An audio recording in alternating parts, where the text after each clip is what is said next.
So the education system is broken. And I know that's a dramatic statement, but I make that statement for a reason. It's pretty much always been broken. It just worked better at some point in history than it does today. So let's jump into it. Number one, what is our education system?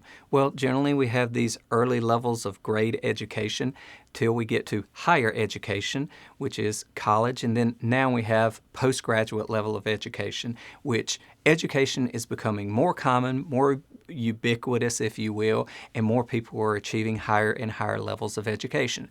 But what has that done and why is it broken? Well, to begin with, education has a cost associated with it. That's a big problem. Secondly, it creates a class system that otherwise is perceived as judging how smart or how high of a performer individuals are, when in actuality is based more commonly upon factors that are outside of individuals' primary control, and thus results in a classification of socioeconomic status that is oftentimes unjust and unfair. So let's jump into the system, the structure of education, and some of the problems we're looking at.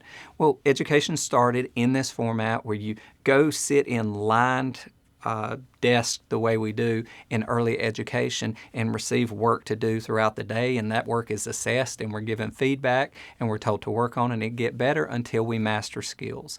Well, that system of education evolved from an earlier system which was arguably more effective but highly inefficient, whereby you mentored individuals in different fields based upon your area of knowledge and expertise. And there were scholars who had higher levels of knowledge and understanding who spread that through small groups and mentees who they supervised in their educational learning.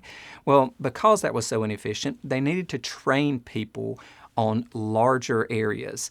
So the system ultimately ended up being rows of desks and that assignment model and verification and get better. And the problem with that model is it doesn't do much to motivate the individuals to learn unless the individuals are inherently motivated. And if you've read any motivational psychology literature, most people have heard of Maslow's hierarchy of needs. If an individual does not understand the reason behind what they're doing, oftentimes their motivation will not be great. Motivation equals performance. Now, in families that reinforce education very heavily because they understand the value of it, and the parents or guardians in that family unit have a level of education and they continue to reinforce that, the children tend to do better in that environment and ultimately excel in our system because this education system is what assesses once again or establishes our socioeconomic class. Now, this is not saying that the individuals who do not perform well in that environment cannot be highly successful, that they are not highly intelligent, that they do not have a ton of value to add to society. But ultimately, that system tells them that they do have less value than others. They begin to believe that if they're not successful or productive in this specific task, that is the sitting in a desk, taking a test school function, that they're less valuable than others. And I think increasingly society is starting to realize that that is not true because we've seen so many people who do not have formal education be so productive and so successful in the things they do. But the system and how it's structured and designed has the opposite of the intended effect. That is, it starts to classify people and make them lose motivation towards achieving or excelling in a given field or area. So with that being said, we have structural problems that continue from early on until later stage. Now, what is the solution to that? Well, lots of people have ideas, and there is no one solution to it. The starting point is recognizing that there is a problem in the system. If it's structured like this, and that is counterintuitive to our objective of motivating people and to do away with this class system that results from it, then ultimately we have to come up with other ways of assessing someone's knowledge, ability, and proficiency and giving them other avenues for success in society. That is, we need to put less emphasis on the scholastic or our current academic model as the means or method of success, and perhaps start looking to other things such as skill-based things that are non-academic in nature and other ways that people add value that are outside of that general excel in school premise. Okay, moving on.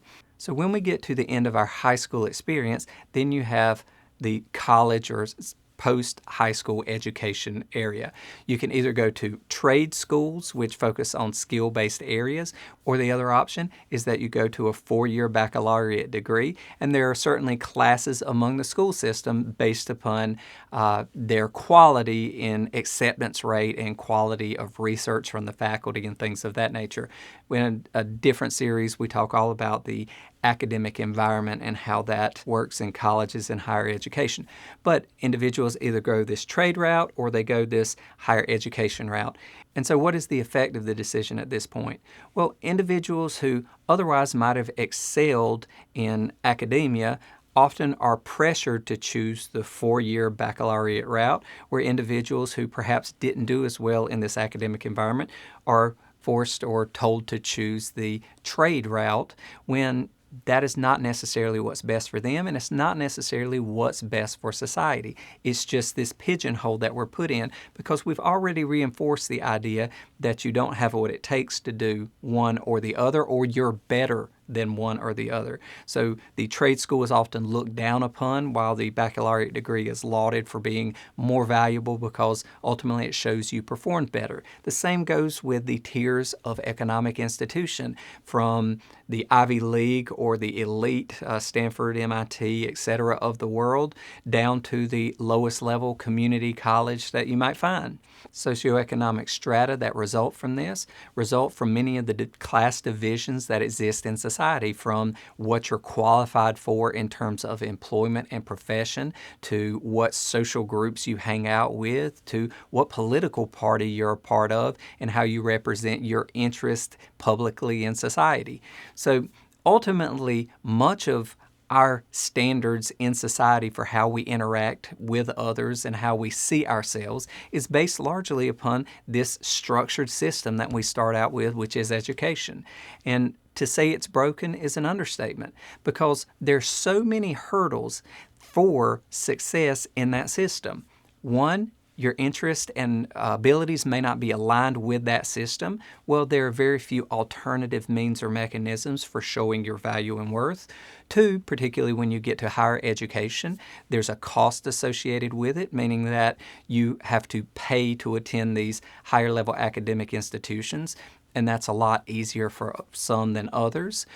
Three, the involvement of your parents, particularly in the area of completing your homework or continuing your learning outside of the educational environment, particularly when you're young and it's difficult to do it on your own without the assistance of parents.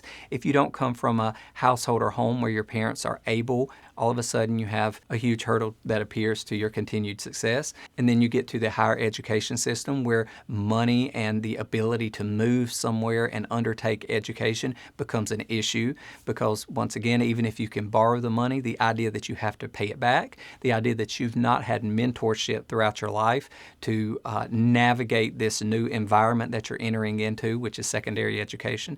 So once again, education creates a class system that is otherwise not necessarily based upon knowledge or ability or the value that you can add to society. It's based upon your ability to excel in this system, and that's why it's broken. So I'm going to leave it here just for you to start to ponder those ideas, that the structure is at issue because it leads to class systems, because there are too many hurdles for people to otherwise succeed or excel in the environment. And I want to end this by saying it's our mission here at The Business Professor to help individuals get outside of that system, to help them acquire much of the education or information that you would otherwise receive in an academic environment, to have access to many of the resources that these universities or educational institutions provide to people who are able to take part in it, so that at a bare minimum, you know the information that's there, you're aware of what the experience is, and you can utilize the resources to your own benefit to the best of your ability, and you're not hamstrung by the inability to be a part of it. Now, are you going to get all of the benefits and accolades that come with attending a academic institution of higher learning, particularly a very prestigious one? Of course not, because until public perception about what education is and how we should actually see education or graduates from these systems changes, then the system is self-perpetuating. Employers are going to look to college graduates rather than others who could perform the tasks equally or add greater or more value or be a better fit in the organization because they have no other means or method of assessing somebody's value. Well, this is the starting place, acquiring more knowledge and giving you a way to demonstrate or manifest that so that you can ultimately improve your life. That's our mission. That's how we hope to help the members of the community. So with that being said, I'll see you in our next video series. Hopefully I'll see you around the community. Till then, take care. Hello everybody. I hope you're enjoying the content and please pardon the interruption. I just want to take a moment to remind you that this is just a small sample of the various resources we have in our academy at thebusinessprofessor.com.